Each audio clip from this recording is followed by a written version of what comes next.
क्या आप जानते हैं कि अल्जाइमर का कारण क्या है और इसका निदान क्या है? अल्जाइमर मस्तिष्क की क्षमता से जुड़ी बीमारी है। सामान्यतः आयु बढ़ने के साथ ही ये रोग होता है। बातें भूल जाना अथवा याद नहीं कर पाना इसके सामान्य लक्षण हैं। निर्णय न ले पाना और बोलने में कठिनाई भी इस रोग के लक्षणों में शामिल हैं। मस्तिष्क में प्रतिरोधक क्षमता से जुड़ी कुछ कोशिकाएं होती हैं। जब कभी वे आर्जिनाइन प्रोटीन को अवशोषित करना शुरू कर देती हैं, तब व्यक्ति को अल्जाइमर हो जाता है। शोधकर्ताओं ने अल्जाइमर बीमारी के कारण का पता लगा लिया है। उन्होंने एक नए अध्ययन में पाया है कि अल्जाइमर के लिए आर्जिनाइन नामक एक खास प्रोटीन जिम्मेदार होता है। इस खोज से याददाश्त में क्षरण से जुड़ी इस खतरनाक बीमारी का प्रभावी इलाज विकसित किए जाने की उम्मीद बढ़ गई है। अमेरिका की ड्यूक यूनिवर्सिटी के शोधकर्ताओं ने अपने अध्ययन में पाया कि किसी व्यक्ति के मस्तिष्क की एक खास कोशिका में अगर आर्जिनाइन प्रोटीन प्रवेश कर जाता है तो उसके अल्जाइमर से पीड़ित होने की संभावना बढ़ जाती है। उन्होंने कहा कि इस खोज से अल्जाइमर का सटीक उपचार विकसित करने में मदद मिलेगी। उन्होंने अल्जाइमर के इलाज के लिए एक तरकीब खोज निकाली है कि सत्रिया नृत्य किसे कहते हैं। 15वीं शताब्दी ईस्वी में असम के महान वैष्णव संत और सुधारक श्रीमंत शंकर देव द्वारा सत्रिया नृत्य को वैष्णव धर्म के प्रचार हेतु एक शक्तिशाली माध्यम के रूप में परिचित कराया गया। बाद में ये नृत्य शैली एक विशिष्ट नृत्य शैली के रूप में विकसित व विस्तारित हुई। ये असमी नृत्य और नाटक का नया खजाना शताब्दियों तक सत्रों द्वारा एक बड़ी प्रतिज्ञा के साथ विकसित और संरक्षित किया गया है, अर्थात वैष्णव मठ या विहार। इस नृत्य शैली को अपने धार्मिक विचार और सत्रों के साथ जुड़ाव के कारण उपयुक्त ढंग से सत्रिया नाम दिया गया।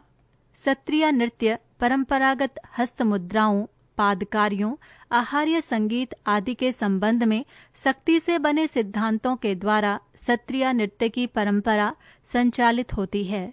इस परंपरा में विशिष्ट रूप से भिन्न दो धाराएं होती हैं।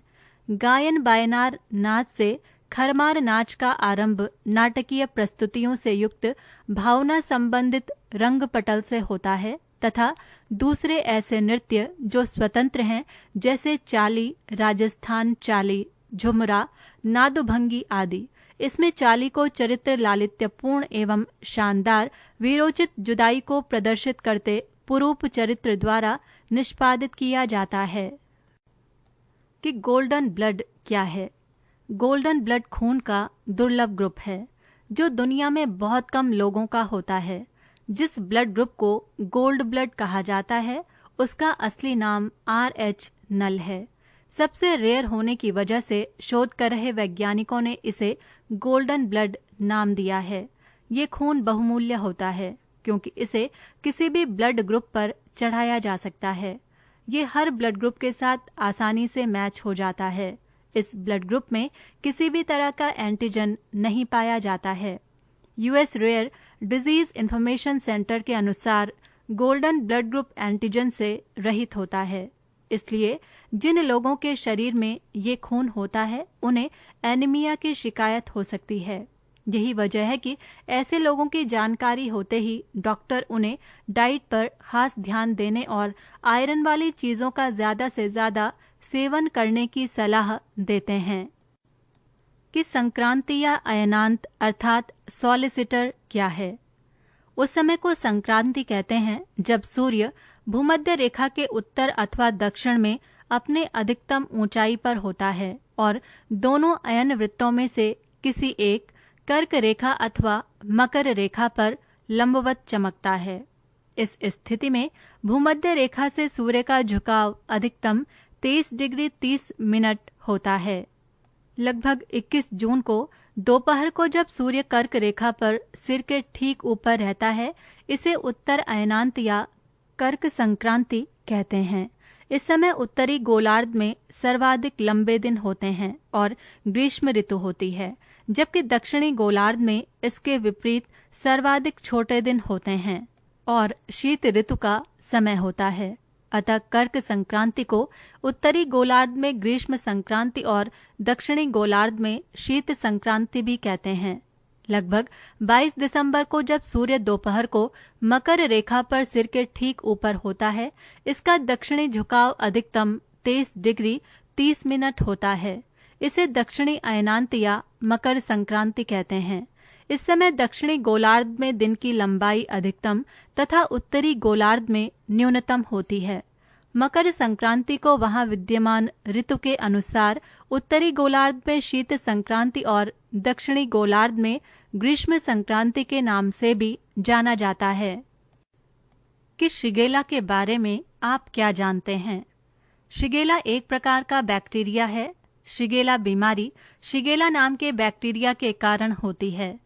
वैसे तो कोई भी इसकी चपेट में आ सकता है, लेकिन 10 वर्ष से कम उम्र के बच्चों को ये बैक्टीरिया ज्यादा प्रभावित करता है। ये इंसान के आंतों को संक्रमित करता है। दूषित पानी पीने, बासी खाना खाने और शिगेला से संक्रमित व्यक्ति के संपर्क में आने से कोई भी व्यक्ति इस बैक्टीरिया से संक्रमित हो सकता है। यानी ये एक संक्रामक बीमारी है।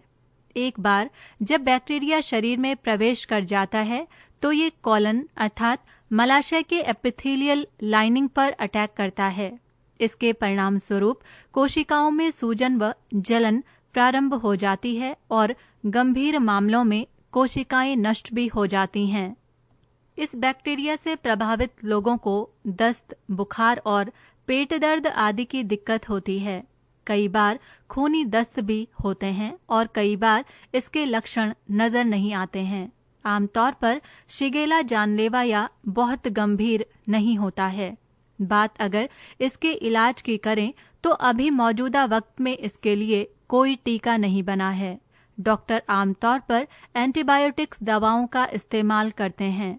इसके अलावा इस पर काबू पाने के लिए स्वच्छता अहम कारक है। इसीलिए शिगेला से बचने के लिए डॉक्टर बार बार साबुन से हाथ धोने की सलाह देते हैं। घनी आबादी में रहने वाले लोगों को गुनगुना पानी पीने की सलाह दी जाती है। साथ ही खाना ठीक से पकाने से भी बैक्टीरिया मर जाते हैं। ज्यादातर मामलों में ज्यादा से ज्यादा मात्रा में तरल पदार्थ लेना यानी लिक्विड डाइट और आराम करने से मरीज को फायदा मिल सकता है। पृष्ठ संख्या 173।